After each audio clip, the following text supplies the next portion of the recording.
রোজকারের মতন তোমাদের সবার ভালোবাসা নিয়ে আমি সময় চলেছি তোমাদের জন্য বাহারি রান্নাঘরে। আজকে তো শনিবার, আর শনিবার মানেই আমরা কিন্তু নিরামিষ খাই। আর নিরামিষেতে না খাওয়া দাওয়ার ভীষণ ঝামেলা হয়, কী রান্না করব বুঝে করতে পারি না। তাই আজকে ভাবলাম পনির বাটা দিয়ে পনির মশলা করব। তো আমি কীভাবে পনির বাটা দিয়ে পনির মশলাটা করবো তোমাদের সবার কাছে অনুরোধ ছিল আমার ভিডিওটা সম্পূর্ণ দেখার জন্য। এইদিকে দেখো পনিরগুলো কিন্তু বড় বড় করে টুকরো করে কেটে নিয়েছি, আর এদিকে গ্যাস দিলে কিন্তু কড়াই বসিয়ে দিয়েছি কিন্তু এর মধ্যে পরিমাণ মতন সাদা তেল। আর পনিরগুলোর মধ্যে একটু গোলমরিচের গুঁড়ো আর নুন দিয়ে একটু মাখিয়ে রেখেছিলাম। পনিরটা এবার হালকা করে একটু ভেজে আমি এই জলের মধ্যে ভিজিয়ে রাখবো। তোমরা চাইলে কিন্তু এই জলটার মধ্যে অল্প করে একটু নুনও দিয়ে রাখতে পারো। তো পনিরটা ভাজা হয়ে গেছে, এবার তুলে নিয়ে আমি দেখো পনির কিন্তু তুলে কিন্তু আমি জলটার মধ্যে ভিজিয়ে রেখেছি। ওই তেলটার মধ্যে দিয়ে দেবো কিছুটা সবজির জন্য এখানে দেখো লম্বা লম্বা করে আমি আলু কেটেছি। প্রথমে একটু আলু কটা দিয়ে দেবো, আমি দিয়ে দেবো লম্বা করেই কেটে রেখেছি গাজরের টুকরো। দিয়ে দেবো এর মধ্যে স্বাদ মতো নুনটা দিয়ে কিন্তু গাজরটা আর আলুটা হালকা করে ভেজে নেবো। যতক্ষণ গাজর আলু ভাজাটা হবে ততক্ষণ কিন্তু আমি এদিকে পনিরের মশলাটা আমি রেডি করে নেবো। পনিরের মশলার জন্য দেখো এখানে নিয়েছি কিছুটা নিয়েছি এখানে আদা কুচানো, আর নিয়েছি স্বাদ মতন এখানে নিয়েছি কাঁচা লঙ্কা। এখানে আমি লাল কাঁচা লঙ্কাটাই দিয়েছি। এর মধ্যেই দিয়ে দিলাম আমি কিছুটা চীনাবাদাম। দিয়ে দেবো আমি 3-4টে টুকরো আমি পনিরের টুকরো। আর দিয়ে দিচ্ছি এর মধ্যে বড় চামচের 2 চামচ দিলাম টক দই।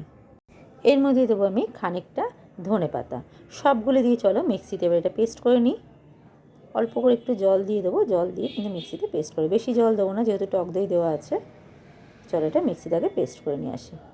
মিক্সিতে আগে এদিকে পেস্ট করা হয়ে গেছে। এখানে কিন্তু আলুটা আর গাজরটা কিন্তু হালকা করে ভাজা হয়ে গেছে।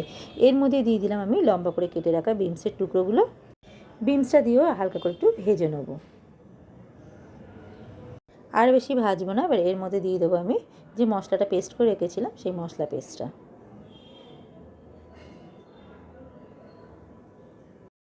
একটু মিক্সি বাটি ধোয়া জল দিয়ে দিলাম, তাহলে মশলাটা ভালো করে কষানো যাবে। দিয়ে দিলাম এর মধ্যে স্বাদ মতন চিনি, নুন তো আমি আগেই দিয়েছিলাম। এর মধ্যেই দিয়ে দেবো কিছুটা ক্যাপসিকামটা আমি আগে থেকে কেটে রেখেছিলাম। ক্যাপসিকামটাও কিন্তু লম্বা লম্বা করেই কেটে রেখেছি, যেহেতু সব সবজিগুলোই লম্বা করে কেটেছি। সবগুলো দিয়ে একটুখানি কষিয়ে নেব।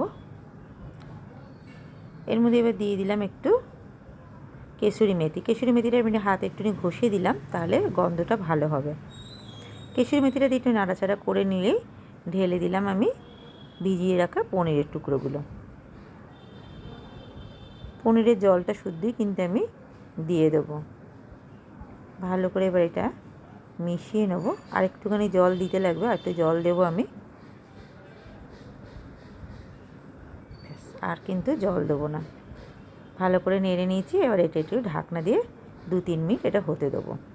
2 মিনিট পরে দেখো ঢাকনাটা খুলে নিয়েছি, ভালো মতন কিন্তু এটা ফুটে এসছে। আমি এর মাঝখানে কিন্তু নুন মিষ্টিটা দেখে নিয়েছি। চলো এবার গ্যাস বন্ধ করে এটা নামিয়ে নিয়ে চলে এসেছি পনির বাটা দিয়ে পনির মশলা। এইভাবে তোমরা একবার বাড়িতে বানিয়ে দেখতে পারো। আর আমার রেসিপিটা যদি ভালো লেগে থাকে আমার ইউটিউব চ্যানেলটাকে সাবস্ক্রাইব করে দিও। ফেসবুক প্রোফাইল থেকে দেখতে পারো, লাইক শেয়ার কমেন্ট করার অনুরোধ রইল। আবার আজ তোমাদের কাছে নতুন কোনো রেসিপি তোমাদের জন্য বাহারি রান্না করে।